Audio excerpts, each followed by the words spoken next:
Though it may seem like a gross comparison, rodents are a lot like people. They have families and raise their young, so it's no wonder that rodents and humans cross paths. We're both looking for the best environment to settle down in, and when we both choose the same place, then that's a major recipe for conflict.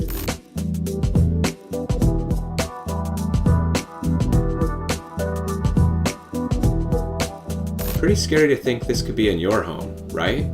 So how did they get here?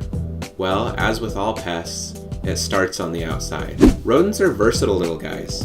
They'll use anything and everything they can in order to get to a place that has food, water, or shelter.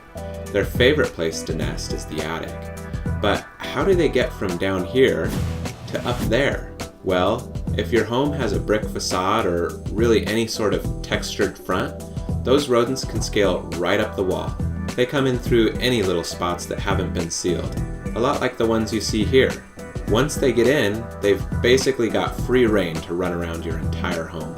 Even if you don't have a brick facade, rodents can still get on your roof and into your attic from trees and drain pipes or AC lines or even utility lines. Of course, you can't necessarily get rid of all of these things, but you can do your best to prevent rodents from getting in, even if they do manage to get on your roof somehow. Keeping trees and bushes and vines trimmed at least 10 feet away from the roof line will majorly hinder the rodent's ability to get up onto your roof. But the problem isn't just on the roof. Rodents will use openings on your foundation too. That means vents, doorways, and anything else is fair game. So if you want to win the showdown against rodents, you have to seal your entire home from top to bottom.